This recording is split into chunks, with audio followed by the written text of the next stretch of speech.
तो एफकैट 1/2025 के फॉर्म को लेकर लगातार डिस्कशन चालू हो गया है सर, आखिर इसका फॉर्म कब अनाउंस होगा। जैसे कि आपको पता है एफकैट 2/24 का रिजल्ट आया और बहुत सारे बच्चों ने सफलता ली। सबसे पहले आपको बहुत बहुत कंग्रेचुलेशन, और अगर अभी तक डेट नहीं सिलेक्ट किए तो फटाफट जाइए। अगर आप चाहते हैं कि आपका चुनिंदा एसएसबी सेंटर आपको मिले एफएसबी का, तो बहुत ज़रूरी है कि आप जल्द से जल्द डेट अपनी चुन लें। और डेट चुनना इस बार काफ़ी नहीं होगा, इस बार आपको मेरिट इन होना है। तो एक सच्ची और अच्छी प्रिपरेशन की भी ज़रूरत है। बिल्कुल जुड़िए एमकेसी के साथ। 12 डेज़, 14 डेज़ और 20 डेज़ की प्रिपरेशन में कुछ नहीं होने वाला है। इसके लिए एग्जैक्टली 2-2.5 महीने की मेहनत चाहिए, 1-1.5 महीने की मेहनत चाहिए, 3 महीने की मेहनत चाहिए।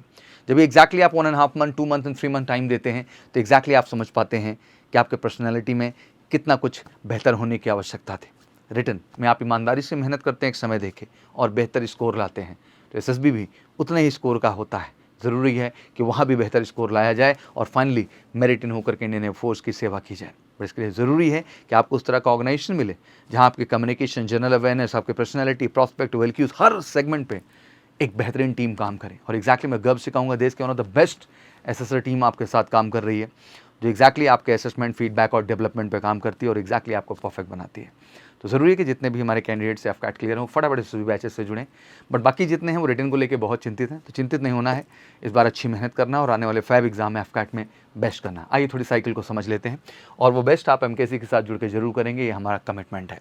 एफकैट 1/25 नोटिफिकेशन की बात करें तो दिसंबर में अपडेट हो जाएगा एंड एप्लीकेशन भी दिसंबर में ही फिल किया जाएगा। और एफकैट 1/25 की अगर एग्ज़ाम की बात करें तो फेब मंथ में आपका एग्ज़ाम होगा। अमूमन एग्ज़ाम लास्ट वीक में देखने को मिला है, बट लास्ट टाइम ये सेकंड वीक में भी देखने को मिला। तो this time we are again expecting कि मिड में ही आपका एफकैट का एग्ज़ाम कंडक्ट किया जाएगा फैब में। तो अगर देखें तो मोटा मोटा बहुत ज़्यादा समय तो नहीं है, अक्टूबर, नवंबर, दिसंबर, जनवरी और एग्जैक्टली फैब में एग्ज़ाम है। तो मुझे लगता है कि 4-5 महीने की एक सच्ची रिटर्न की प्रिपरेशन की ज़रूरत है और एक बेहतर गाइडेंस की ज़रूरत है जो आपको एमकेसी के साथ मिलेगी। साइकिल बिल्कुल क्लियर है। नोटिफिकेशन आएगी दिसंबर में, रजिस्ट्रेशन हो जाएगा, फिर आप एडमिट कार्ड डाउनलोड करेंगे 10 डेज़ बिफोर, एफकैट का एग्ज़ाम होगा, फिर आप एफएसबी, ऑब्वियसली रिजल्ट आ जाएगा, result with in 30 days.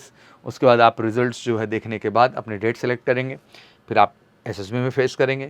Finally फिर एसएसबी के बाद आपका मेडिकल शेड्यूल होगा बैक टू बैक, आप मेडिकल क्लियर करेंगे एंड देन फाइनल आप अपनी मेरिट लिस्ट का वेट करेंगे और मेरिट लिस्ट में आपका नाम होगा और फाइनली इंडियन एयरफोर्स जैसे प्रेस्टिजियस ऑर्गेनाइजेशन का आप हिस्सा बनेंगे अपनी ट्रेनिंग के लिए और फर्दर जॉब के लिए भी।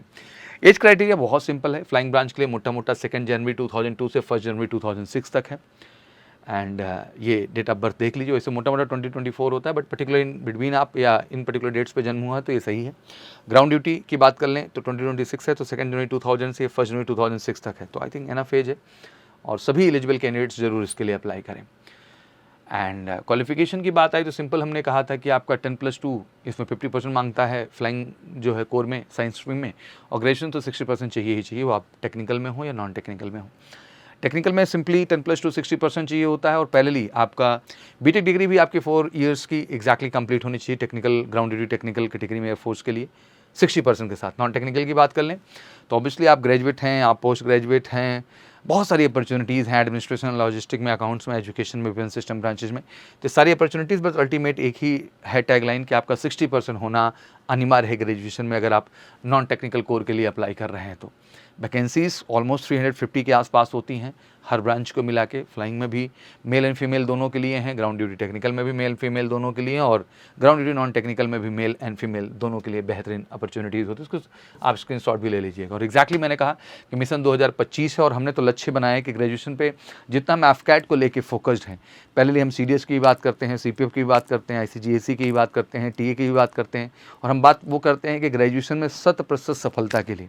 इसलिए जो एमकेसी का प्लान है वो ग्रेजुएशन अपीयरिंग या पास आउट कैंडिडेट के लिए 100% सिलेक्शन का प्लान है। तो फिर इंतजार क्यों कर रहे हैं? इससे बेहतर अपॉर्चुनिटी कुछ हो ही नहीं सकती ग्रेजुएशन लेवल पे। बस उठाना है सिंपली अपना फ़ोन और करना है कॉल हमें 9696330033 पर और जुड़ के एमकेसी के साथ इंडियन आर्म फोर्सेस का हिस्सा बनने का सपना पूरा करना है। बाकी कोई क्वेरीज हो तो कमेंट सेक्शन में जरूर डालें। Thank you so much, wish you good luck. जय हिंद, जय भारत।